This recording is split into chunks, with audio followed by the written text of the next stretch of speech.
क्या आपको लगता है कि दो आदमी, two men can give birth to a baby? और अगर मैं आपसे ये कहूं कि वो दो men are actually lord Vishnu and lord Shiva, जी हाँ, ऐसे बहुत ही रोचक कहानियों से बना हुआ है हमारे पुराणों का जो इतिहास है वो, जो हमारी सोच को एक बहुत ही इंटरेस्टिंग पर्सपेक्टिव देता रहता है, जो आज के दौर में हम सबके लिए बहुत ज्यादा जरूरी है। आइए देखते हैं आज के वीडियो में। Hello everyone and welcome to yet another episode of Alaukik the journey within. और आज का हमारा विषय है एम्ब्रेसिंग डाइवर्सिटी, विभिन्नता को अपनाना। तो दोस्तों, हमारा ये जो हिंदू धर्म है ना, वो इतनी विभिन्नता से बना हुआ है, इतनी कहानियां हैं, इतने सारे भगवान हैं हमारे। तो विभिन्नता के अनेक रूप जो इसमें है, उसका एक बहुत रोचक किस्सा है which is linked with Lord Shiva and Lord Vishnu. तो हुआ यूं था कि एक बार जब समुद्र मंथन हो रहा था और उसमें से जब अमृत निकला, तो सारे जो असुर हैं, जो दानव है, वो उसका प्राशन करना चाहते थे। उस वक्त भगवान विष्णु ने अपना मोहिनी अवतार ले लिया। मोहिनी अवतार इज इज ओनली फीमेल अवतार, जिससे ऑब्वियसली, जैसे कि नाम से समझ में आ रहा है, मोहिनी के मोह से सारे दानव जो है मोहित हो गए थे। And that's how lord Vishnu could protect the amrit और the life saving nectar from getting distributed among the bad forces. तो इसका आगे जो मैंने आपको कहीं ना कहीं काम वासना के वीडियो में भी रेफरेंस दिया था कि अपनी काम वासना से उत्तेजित होकर हम अपने नाश की तरफ जाते हैं, विनाश की तरफ जाते हैं। इन असुरों का वही हुआ था। जरा सोच लीजिए, मोहिनी से मोहित होकर अगर इस तरीके से प्रेरित होकर वो छोड़ ना देते और अमृत पी लेते, तो आज दानव क्या बन जाते। बट वो नाश अलग है, we are not talking about that right now. आगे चल के हुआ यूं कि मोहिनी अवतार से एक बार शिव जी खुद विष्णु जी से मिलने गए थे एक सिलसिले में, और उनसे कहा कि मुझे आपका मोहिनी अवतार देखना है। So when lord Vishnu appeared in his Mohini avatar, Shiva himself, lord Shiva himself could not resist and fell in love with Mohini's Mohini roop, and they even bore a child. That child is known as Shastra, या साउथ में उनको अय्यप्पन के नाम से जाना जाता है।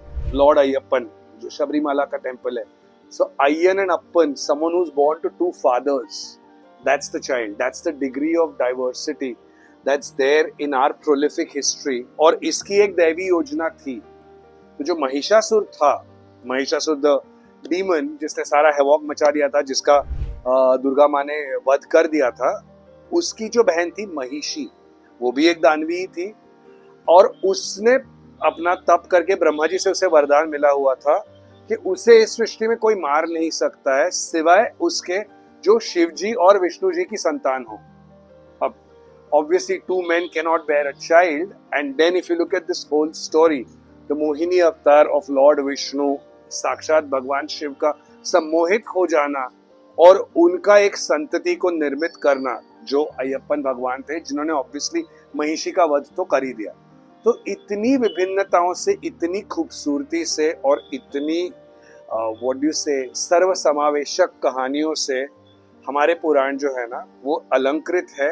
वो हमें इतना कुछ मिला है। So I think embracing diversity should come naturally to us. और आज के दौर में diversity has become far more important because we are pointing out every possible difference among each other. तो दोस्तों, डाइवर्सिटी के दौर में एक जो हमारे भारत की सभ्यता रही है, इट्स ऑलवेज अबाउट विभिन्नता में एकता।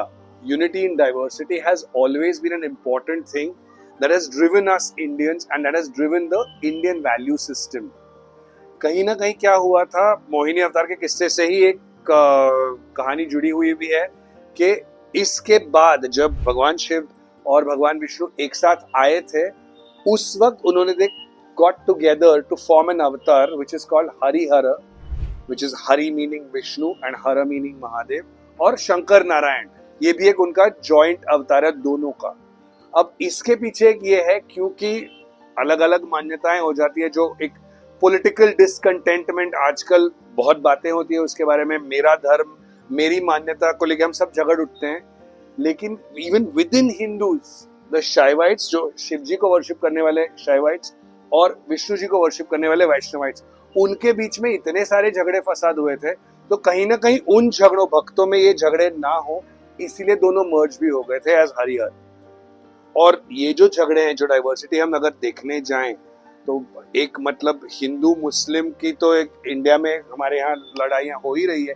With in that, even within the Muslims there are sub sects which have their intercommunal fights. फिर यहाँ पर ये कैसे हो जाता है, तो मतलब कुछ 1790 में मैं ये रिसर्च कर रहा था, 1790 के कुंभ मेले में जो नासिक में हुआ करता था, तो वहां पर कौन स्नान पहले करेगा, वो सारे योगियों में से कि शैवाइट्स करेंगे या वैष्णवाइट्स करेंगे, उसमें जो झगड़ा फसाद हुआ उसमें 1790 के दौरान 12,000 लोगों की जान गई थी।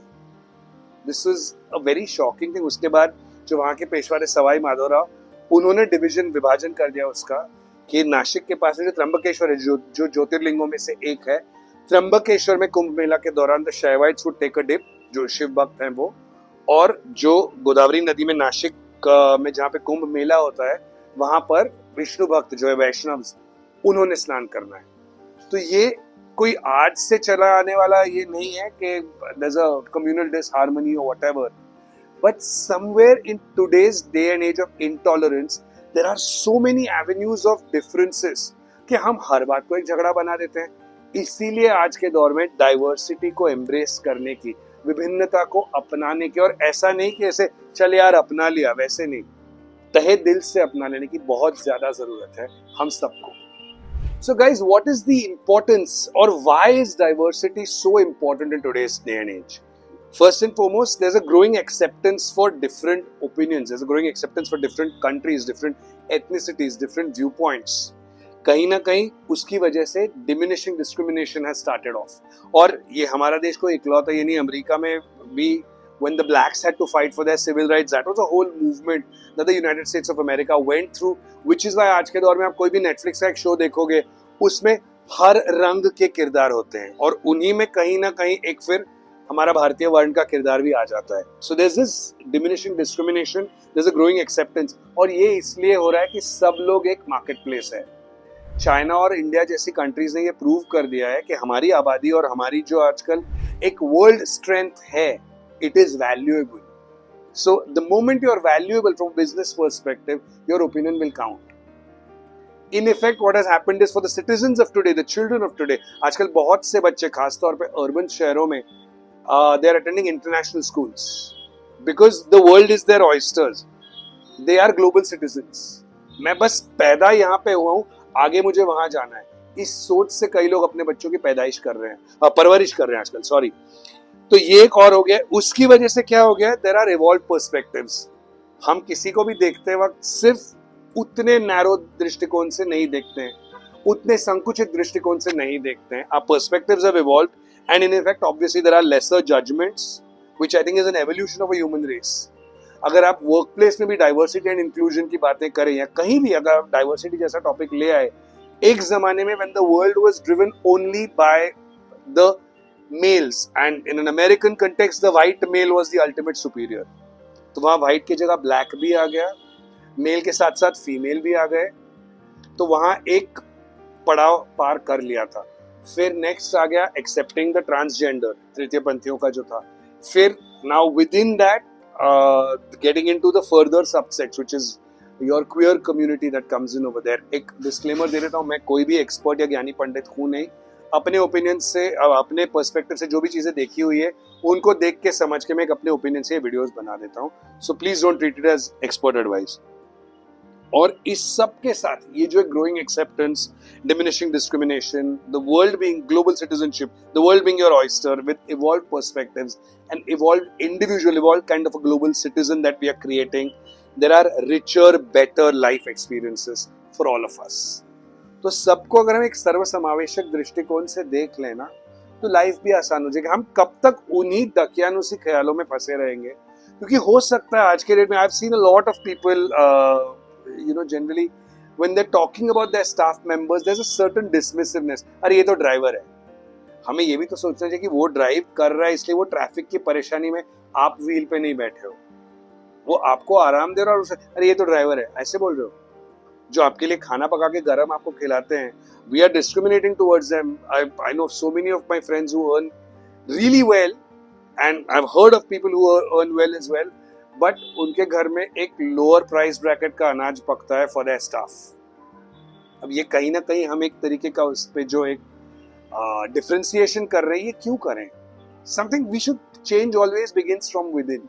आप जितना सोच के छोटा छोटा करोगे उतना आपके लिए अच्छा है, उतना, और अगर हर एक के लिए अच्छा हो जाएगा, समाज के लिए ऑटोमेटिकली अच्छा हो जाएगा। और दोस्तों, एक जो आजकल ट्रेंड प्रचलित है सारे बड़े कॉर्पोरेट्स में, specially the global MNCs, Google, Facebook से लेके हर वो कंपनी जो एक यूनिकॉर्न स्टेटस हिट कर लेती है, is talking about the DEI, diversity, equity, inclusivity.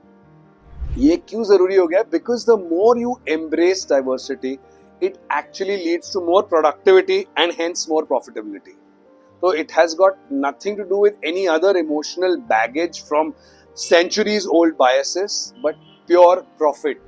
जाहिर सी बात है दोस्तों, अगर आप ज्यादा लोगों को ले आओगे, ज्यादा लोगों को आप वो जैसे हैं वैसे एक्सेप्ट करोगे, तो वो खुशी से काम करेंगे, तो वो ज्यादा काम करेंगे, तो प्रोडक्टिविटी बढ़ेगी, तो ऑब्वियसली प्रॉफिटेबिलिटी बढ़ेगी। इसके सिलसिले में एक्चुअली एक डेलॉइट के रिपोर्ट में से कुछ पॉइंट्स मैं कोट कर रहा हूं, and why there is an insistence of an inclusive culture that's going on, because according to this finding from Deloitte, when your employees are 2 times more likely to meet or exceed their financial targets, they are 3 times more likely to be high performers, 6 times more likely to be agile or innovative thinkers, and 8 times more likely to be better to deliver better business outcomes if your organization is letting them be as they are, and if your organization is embracing diversity the way it should be. यानी कि क्योंकि obviously जैसे मैंने अभी पहले कहा था, लोग अगर खुश है, खुशी से काम कर रहे हैं, तो बहुत अच्छे से काम कर रहे हैं, and it is definitely yielding better results. तो उनका जो भी आर्थिक उनको योगदान देना है कंपनी को, वो दुगना दे रहे हैं अकॉर्डिंग टू डेलॉइट्स रिपोर्ट्स। उनका जो ओवरऑल परफॉर्मेंस है वो 3 गुना दे रहे हैं if in this kind of a culture. 6 गुना ज्यादा इनोवेटिव तरीके से सोच रहे हैं वो, which is benefiting the organisation, और 8 गुना तक ज्यादा they are providing better business outcomes. Win win है भाई, सबको अपना अपना ये जैसे हैं वैसे एक्सेप्ट करो, embrace them in their full glory and witness your own glory. और दोस्तों, हमारा हिंदी सिनेमा तो वैसे भी हमेशा से ही रहा है हर किस्म की डाइवर्सिटी को एम्ब्रेस करने वाला एक बहुत ही इंपॉर्टेंट मीडियम रहा है, जो थॉट को ड्राइव करते रहा है। So whether it is having actors, actresses, directors, writers from different caste, creed, communities, right from the word go to embracing topics which are progressive at their times, which eventually becomes the norm. जैसे a film like Earth back in the 80s, where a woman refuses to tolerate adultery and walks out of the marriage. Progressive for the 80s. It was diverse in its thinking. Mid 90s में एक दौर आया था for a lot of films where queer characters, rather the eunuchs, तृतीय पंथियों को बहुत ज्यादा एक लीड कैरेक्टर बना के 3-4 फिल्में बनी थी। अमोल पालेकर की दायरा, कल्पना लाजमी की दरमिया, और महेश भट्ट की तमन्ना, तीनों फिल्में उस वक्त आई थी। एक यूनक की लाइफ पे बेस्ड सीरीज ताली में विश्व सुंदरी सुष्मिता सेन ने हाल ही में रोल प्ले किया हुआ है एक यूनक का। सो दिस, अगर ये एम्ब्रेसिंग नहीं है तो और क्या है? हर तरीके से, and again the queer community is getting represented. तो जैसे जैसे, because cinema is a reflection of the society that the cinema belongs to, and Hindi cinema fortunately has always been a reflection of something progressive, कि जिस वक्त आगे की छलांग लगाने के लिए लोगों को एक सोच चाहिए, वो फ्लाइट ऑफ फैंटेसी देने में कहीं ना कहीं हिंदी सिनेमा ने एक बड़ा छोटा सा योगदान ही सही जरूर निभाया है। और इसलिए कोई एक एग्जाम्पल इसका हो नहीं सकता है for a topic like embracing diversity. आज the whole national cinema has become one, and there is like a pan India success. कहीं ना कहीं obviously all of these decisions, the naysayers about Bollywood say कि यार वो तो धंधा जहाँ है बॉलीवुड वहाँ जाता है। तो वही बात है, जो आदमी धंधे में बिलीव करता है, जो आदमी प्रॉफिट में बिलीव करता है, वो ऐसे बेफिजूल के जजमेंट्स में फंस के अपना टाइम भी खोटी नहीं करता है, और अपना अपने प्रोग्रेस को रुकने नहीं देता है। तो मैं ये कहूँगा, हम सब भी वैसा ही करने का प्रयास करते हैं। Let's try and embrace diversity as we can. और आपको वीडियो कैसा लगा प्लीज हमें बताइए। आपके लाइक, शेयर, कमेंट, सब्सक्राइब से हमें नवाजते रहिए, देखते रहिए अलौकिक, अपने आप से जुड़ते रहिए, ताकि आपके लाइफ से जजमेंट निकल जाए, आप सबको अच्छे तरीके से एम्ब्रेस कर सको यहाँ पे। पहले खुद को यहाँ पे एम्ब्रेस कर लेना, फिर सबको कर लेना। और खुश रहिए, आबाद रहिए। मैं मिलूंगा आपसे नेक्स्ट वीडियो में। नमस्ते।